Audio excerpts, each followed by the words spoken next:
For almost 2 years, Qatar has been experiencing a blockade imposed by some of its nearest neighbours. But, interestingly, the Ministry of Foreign Affairs says in some cases that blockade has been a blessing in disguise. TRT World spoke to Her Excellency Lolwa Rashid Al Khater, the official spokesperson for the Ministry of Foreign Affairs, for this One-on-One Express. Your Excellency, thank you so much for making time to speak to TRT World One-on-One Express. We're going to start with the blockade. It's been in place now for almost 2 years, and yet the World Bank is still forecasting economic growth of about 3% for 2019 and 2020. How has the country maintained that sort of economic growth? Thank you for the invitation. Just as you stated, all the indicators show that the Qatari economy is really flourishing.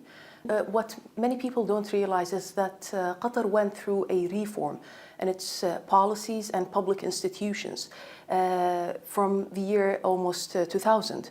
And the blockade was a test to how effective those reforms were.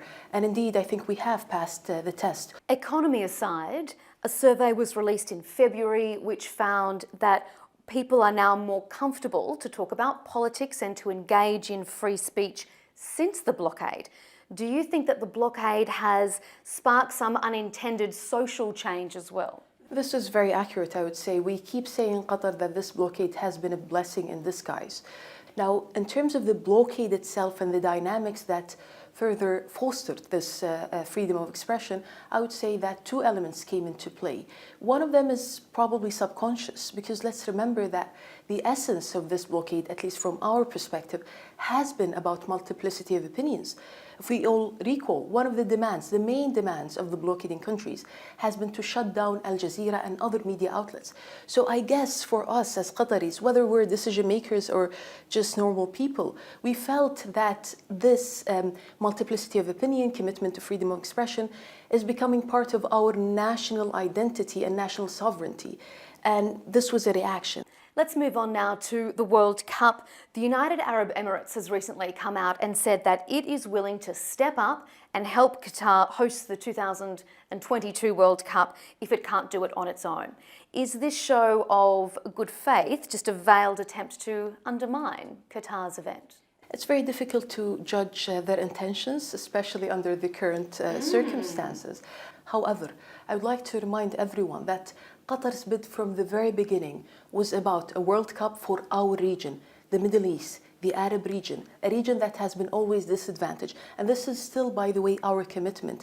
If FIFA does expand the number of teams competing, would Qatar be willing to share with the United Arab Emirates? And if so, how do you do that when the two countries are so opposed? Well, I mean, first of all, this is a very hypothetical question, and we prefer to wait for the result to come out.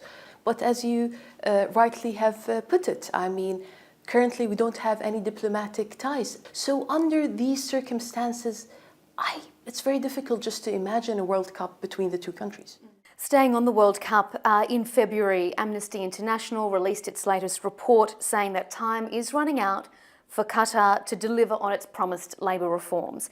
And despite the fact that there have been some considered progress, FIFA has acknowledged that more needs to be done. What's taking so long? Absolutely. I mean, Melinda, what's taking so long is that this is a very complicated process. Yet, we have publicly welcomed those remarks. As a matter of fact, on a regular basis, we engage with human rights organizations to make sure that we put the right checks and balances in place. However, this process takes very long. It's very complicated. Recently, we have signed an MOU with the ILO, the International Labour Organization, and accordingly, we have opened an office for them in Qatar to make sure that they work with us very closely, not only to set a model for Qatar and Qatari institutions, but also for the region. Your Excellency, thank you so much for making time to speak to TRT World. Thank you so much, appreciate it.